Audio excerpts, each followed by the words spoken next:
Bab 1624, Aku terlambat. Sewaktu Biarawati Lingaya memegang pisau guntur hitam, auranya mendadak berubah drastis. Auranya sangat tajam dan mendominasi, seakan-akan bisa memotong apapun di dunia. Merasakan aura menakutkan dari Biarawati Lingaya, Sunan dan yang lainnya terlihat serius. Kekuatan perempuan ini jauh di atas dugaan mereka. Romo juga memandang Biarawati Lingaya dengan serius.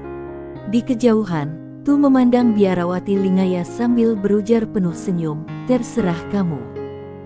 Sesudah mengatakan itu, ses, Tu langsung berubah menjadi cahaya pedang dan menyerbu ke arah Biarawati Lingaya. Jurus ini sangat cepat.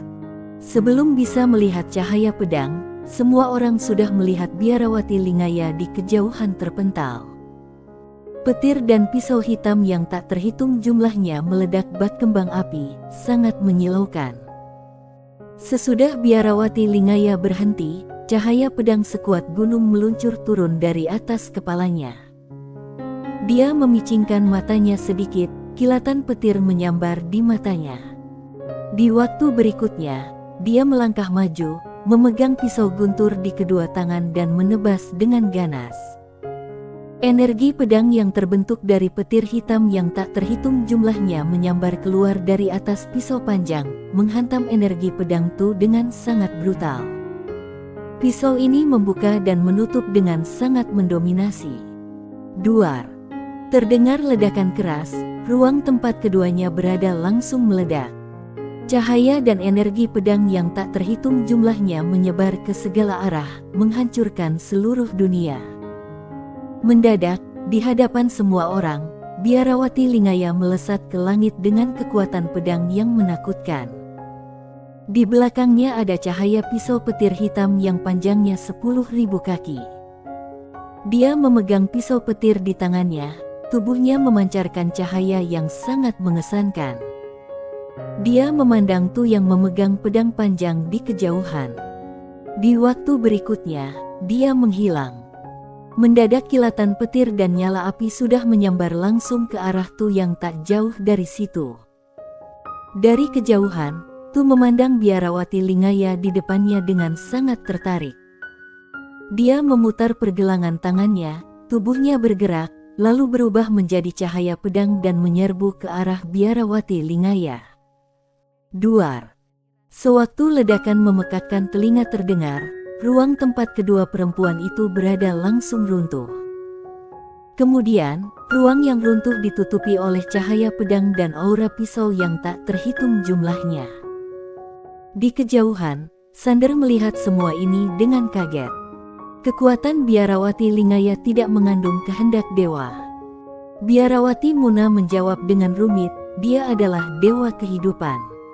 Dewa kehidupan. Sander terdiam. Dia adalah dewanya sendiri. Dewa kehidupan pada tingkat ini tidak diragukan lagi sangat menakutkan. Biarawati Muna dan Liane memandang Lingaya di kejauhan dengan muka rumit. Walau mereka pernah bertengkar dan ribut saat masih muda, mereka tidak pernah menyangka kalau suatu hari mereka akan menjadi musuh. Semakin banyak pilar cahaya muncul di mana-mana.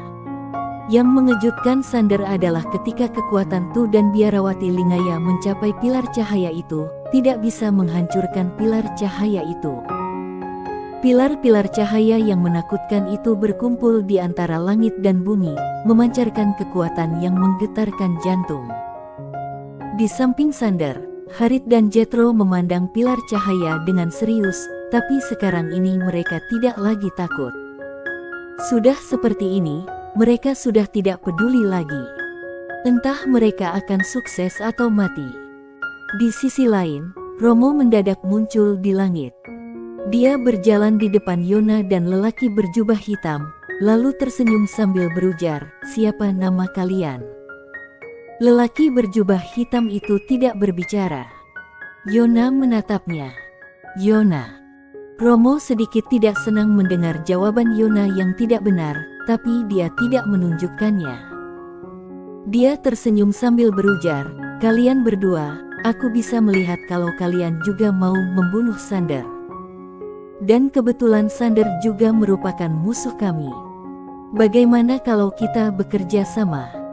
Bekerja sama? Yona tersenyum mengejek. Romo memilih untuk mengabaikan senyum penuh ejekan Yona dan mengangguk. Benar. Yona tersenyum sambil berujar, Romo, kami bukan musuh bebuyutan Tuan Sander.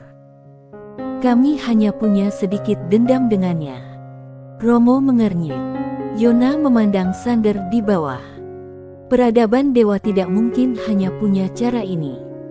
Aku yakin kalau seorang kultivator pedang biasa yang bahkan belum mencapai tingkat dewa pasti tidak akan sebanding dengan peradaban dewa kalian.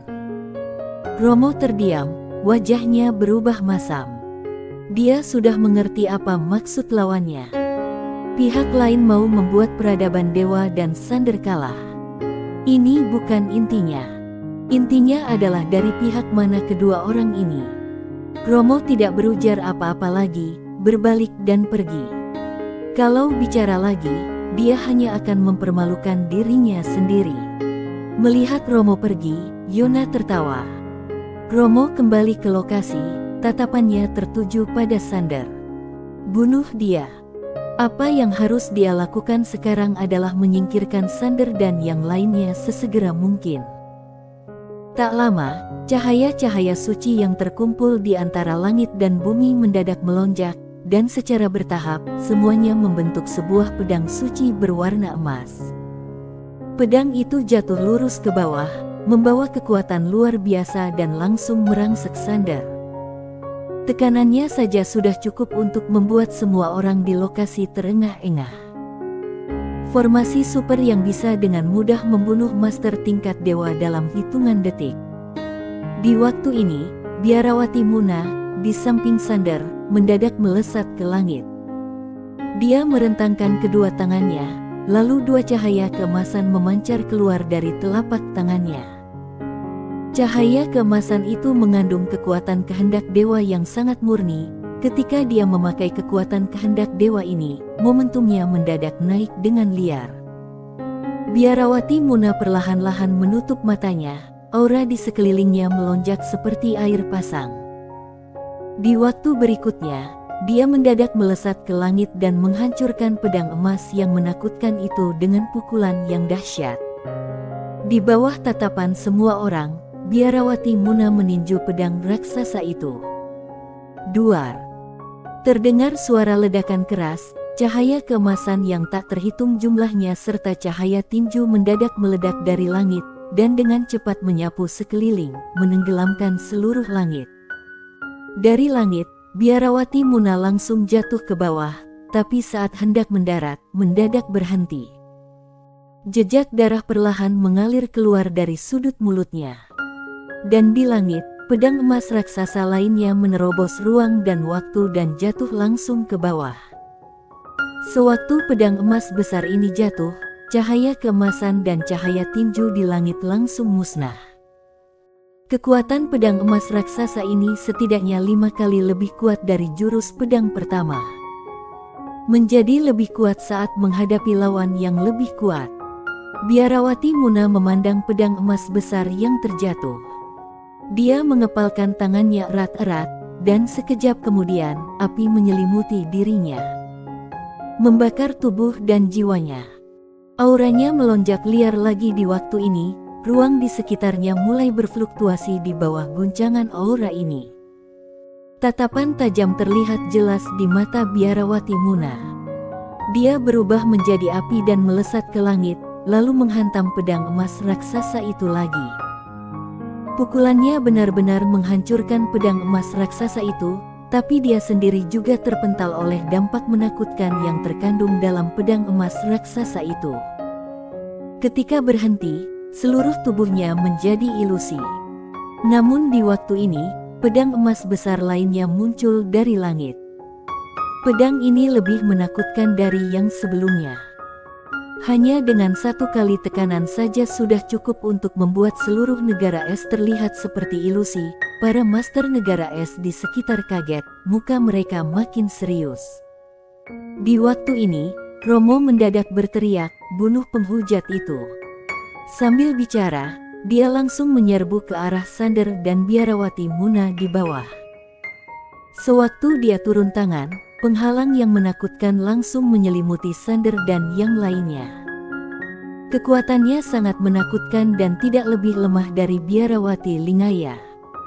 Ketika para master negara es menerima perintah dari Romo, mereka tidak ragu lagi dan langsung menerjang ke arah biarawati Muna, Sander, dan yang lainnya di bawah.